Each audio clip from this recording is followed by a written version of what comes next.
ৰাতিপুৱা উঠি আহিছোঁ আৰু বতৰটো চাওক কেনেকুৱাকৈ আহিছে। ধুমুহাই আহিবনে মানে পূৰা গাজি গুমৰি আহিছে। যোৱাকালি ৰাতি অলপমান শিল বৰষুণ হ'ল আৰু এতিয়াও চাওক বতৰটো ধুমুহাই আহিব যেন লাগিছে। এনেকুৱা বতৰ যদিও মানে অলপমান ভয়ংকৰ বতৰৰ আগজাননী, তথাপিও কিন্তু আকাশখন মোৰ কিবা এটা ভাল লাগে, কিন্তু মানে এনজয় কৰোঁ। আৰু বতৰটো আহিল যদিও গুচি গ'ল আৰু ধুনীয়াকৈ মেঘৰ মাজৰ পৰা মানে সূৰ্য ওলাব চাগে, একদম ফাট মেলিছে, মানে ধুনীয়া লাগিছে দেখিবৰ কাৰণে। আৰু এতিয়া বাঢ়িছে দুপৰীয়া 12টা। সিদিনাখন এখন বিয়াৰ কথা কৈছিলোঁ, মন্দিৰত যে হ'ব, সেই বিয়াখনলৈ যাবলৈ ওলাইছোঁ এতিয়া।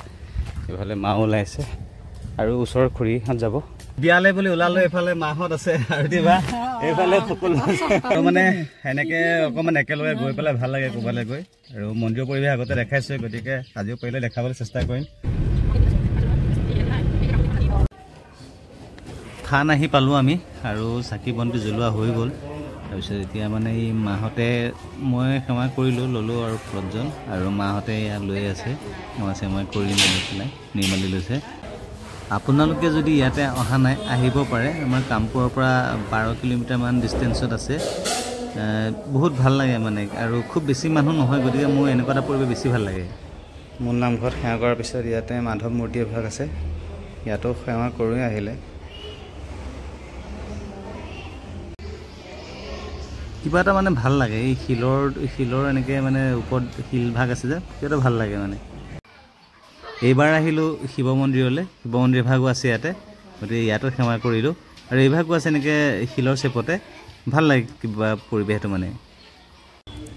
সেৱা চেৱা কৰি আহিলোঁ, এতিয়াহে গোটেই পৰিৱেশটো দেখাম, বিয়াৰ পৰিৱেশ। আৰু এইটো হ'ল শিৱ মন্দিৰ।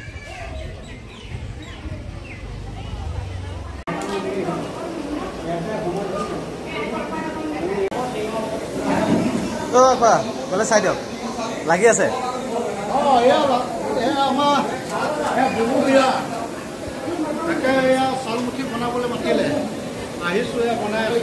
কেইটা বজালৈ খাব পৰা হ'ব? হৈ যাব, বঢ়িয়া। থাকা নাই, লাগি আছে। সেইটোৱে হ'ল পৰিৱেশটো।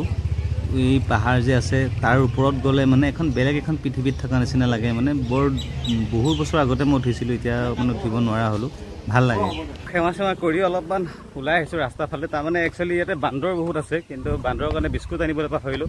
পাৰিলে বিস্কুট আনিবলৈ চাওঁ, কিন্তু আজি ইয়াৰ আগৰ পৰা ইমান বান্দৰ দেখিছিলোঁ, আজি কিন্তু বহুত বান্দৰ কম আছে। তাকে মানে তথাপিও আনি চাওঁ বিস্কুট 2 পেকেটমান।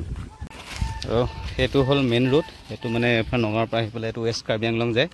আৰু এইটো হ'ল আমি য'ত গৈ আছিলোঁ তাৰে পৰিৱেশটো। এইটো আমি এই মন্দিৰ, এই পাহাৰটো সিটো পাৰে মানে আমি আছোঁ। আৰু বিস্কুট ল'লোঁ, চাওঁ বান্দৰ পাওঁ নে নহওঁ। বান্দৰ মানে ৰ'দৰ কাৰণে বেছি বান্দৰ নাই বুলি ক'লে। মাধৱ থান, এয়া কবিতা খুৰীয়ে গৈ আছে। খুৰী, আপোনাক মই ভিডিঅ' এটা কৰিছোঁ দেই।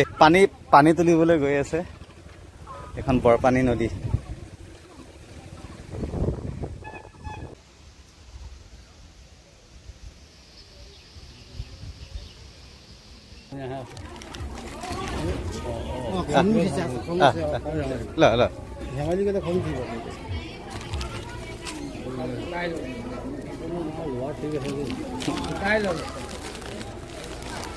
বান্দৰ অলপ দিন আগতে হ'ব, হৈ যাব, মই বেলেগক দিম দেই।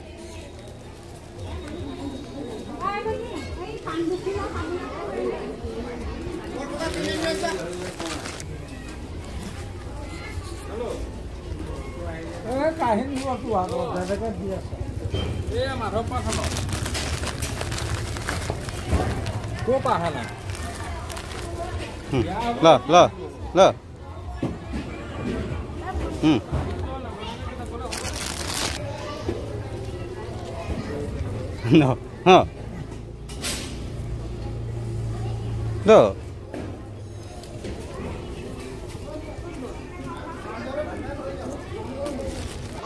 আৰু ইফালে দৰা নোৱাই আছে, ইয়াৰ পিছতহে আকৌ দৰা কইনা আনিবলৈ যাব।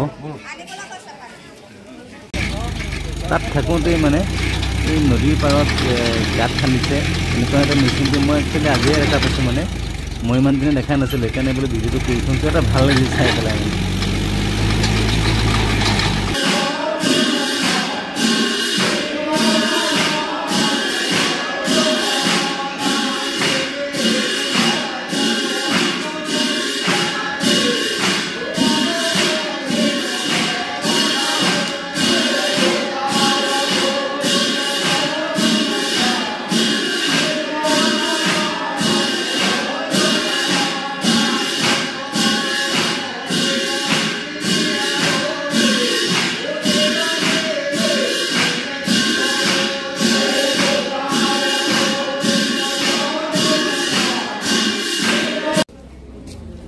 প্ৰসাদ দিলে এতিয়া প্ৰসাদখিনি খাইছোঁ যদিও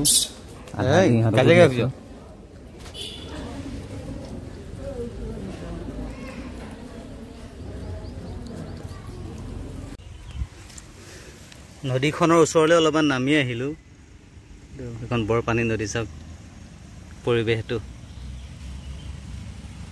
কিবা এটা ভাল লাগে মানে। আপোনালোকে আহিব পাৰে দেই, ইয়াতে নগাঁৱতে আছে, বহুতে হয়তো গম নাপায়, কিন্তু বহুত ভাল লাগে ইয়াৰে পৰিৱেশটো।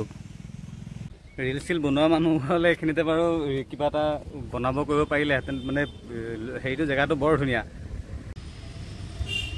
চাওকচোন গোটেই পৰিৱেশটো, নদীখনৰ সৈতে ইফালে দলংখন, ইফালে ডাঙৰ ডাঙৰ গছ কেইজোপামান আছে। কিবা এটা ভাল লাগিছে মানে পৰিৱেশটো। আৰু যেতিয়া অথনি বহুত ৰ'দ দিছিলে, বহুত ৰ'দ দিওঁতে ইয়াৰ তলতে ৰৈ আছিলোহি, এনেকুৱা বতাহ মাৰিছে মানে, সেইকাৰণে মানে গছৰ অনুভৱটো এতিয়াহে অনুভৱ কৰা যায়। যেতিয়া মানে গৰম পৰে তেতিয়াহে গম পোৱা যায় যে গছ থকাটো কিমান ভাল আমাৰ কাৰণে। আৰু আহি ঘৰ পালোহি। তাৰমানে কইনাজনী মানে কইনা অলপমান দেৰি হ'ল, গতিকে মানে কিবা এটা অসুবিধাৰ কাৰণে, আৰু সেইকাৰণে মানে হোম পুৰা চাবলৈ নাপালোঁ আৰু লগতে মাও গাটো ইমান ভাল নহয়, গতিকে মা কৈছে যে অকণমান দুৰ্বল দুৰ্বল লাগিছে। আৰু তথাপি মানে মনৰ উৎসাহত গৈছে আৰু ওচৰৰে বৰমা খুৰীহঁতো গৈছে, গতিকে চবৰেও অসুবিধা সেইটোকে মানে আহিব লগা হৈ গ'ল। গতিকে ভিডিঅ'টো ইয়াতে সামৰিব লগা হৈ গ'ল, আৰু ভিডিঅ'টো শেষলৈকে চোৱাৰ বাবে সকলোকে বহুত বহুত ধন্যবাদ।